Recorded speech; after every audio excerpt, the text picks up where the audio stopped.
Classes में आपका स्वागत है। आज हम लोग 10th क्लास के इस क्वेश्चन को सॉल्व करने वाले हैं, जो कि क्वेश्चन दिया गया है हम लोगों को अभाज्य गुणनखंड विधि द्वारा 12 और 27 का लॉसअ और मॉसअ ज्ञात करना है।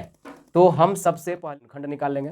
अभाज्य गुणनखंड निकालने से पहले हम आपको एक ट्रिक देते हैं जो हर हमेशा बड़ा रहेगा, तो आप उसको कैसे गुणनखंड को निकाल सकते हैं समय बचाकर। तो क्या होगा, से विभाजित होने वाले संख्याओं को पता करने के लिए तो 2 से विभाजित का नियम होता है। अगर किसी भी संख्या के अंत में और इकाई स्थान पर 0 रहे, 2 रहे, 4 रहे, 6 रहे, 8 रहे, कहाँ पर? इकाई स्थान पर, तब हम समझेंगे कि यह संख्या जो है 2 से विभाजित है। तो चलिए इसको हम एक बार ट्राई भी करते जाते हैं। तो देखिए, आप इकाई स्थान पर 2 है तो हम समझ गए कि ये 2 से पूरा विभाजित है। 6 बार में लगेगा, 2 से लगाएंगे ये आपका 3 बार में। अब देखिए इसमें नहीं मिल रहा है, तो इसका मतलब ये 2 से विभाजित नहीं होगा, अब ये 3 से विभाजित होगा। हम 3 से लगा देंगे। अब जो है 27 के लिए सर इकाई स्थान पर देखिए इनमें से कोई नहीं है, तो 3 का जो नियम होता है, 3 का नियम होता है इन दोनों को जोड़ दीजिए। जैसे कि 27 है तो दोनों को जोड़िए तो हो जाएगा 9। और आप देख लीजिए कि ये 9 3 से विभाजित है या नहीं है। अगर ये विभाजित हो जा रहा था, इसका मतलब ये 3 से विभाजित है। आप 3 से लगाइए 9 बार में, फिर 3 से लगाएंगे हम, ये कट जाएगा, 3 एकम 3 आ गया। अब यहाँ पर देखिए हम 12 का अभाज्य गुणनखंड लिखेंगे, 2 गुना 2 गुना 3 गुना 1।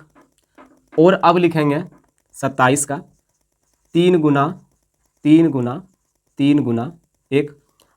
अब सबसे पहले हम क्या करेंगे, इसका मॉसअ निकाल लेते हैं। मॉसअ का मतलब होता है HCF। अब HCF जो होगा इसका क्या होगा सर? जो HCF हमारे भाषा में आप समझिए, HCF का मतलब कहता है कि हमसे फेस मिलाइए, हमसे फेस मिला। तो 27 कहता है 12 से, 12 कहता है 27 से, यानी कि आप इन दोनों में देखिएगा जो मिलेगा वही HCF। तो 2 सर इसमें कहीं नहीं, यहाँ पर 2 कहीं नहीं सर, यहाँ पर 3 है और यहाँ भी 3 है, तो ये दोनों मिल करके 3 लिख दीजिए। ये दोनों में 1 मिल रहा है तो आप 1 लिख दीजिए। ये भी नहीं मिल रहा है तो हम कहेंगे इसका जो आंसर हो गया 1 गुने 3 बराबर कितना हो गया? 3। यानी कि HCF जो होगा 3 होगा। अब उसके बाद होता है ये कंप्लीट लॉसअ यानी LCM के लिए हम क्या करेंगे?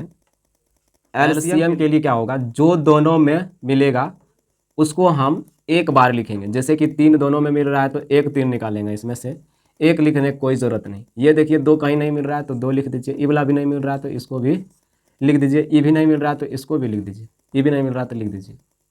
यानी कहने का मतलब जो दोनों में मिलेगा उसको एक बार लिखना है, जो नहीं मिलेगा उसको पूरे लिख देना है।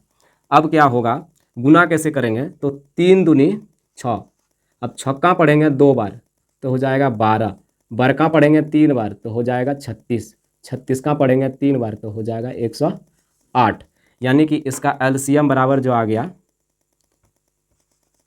108। इसका जो आंसर हो गया 108। Thank you for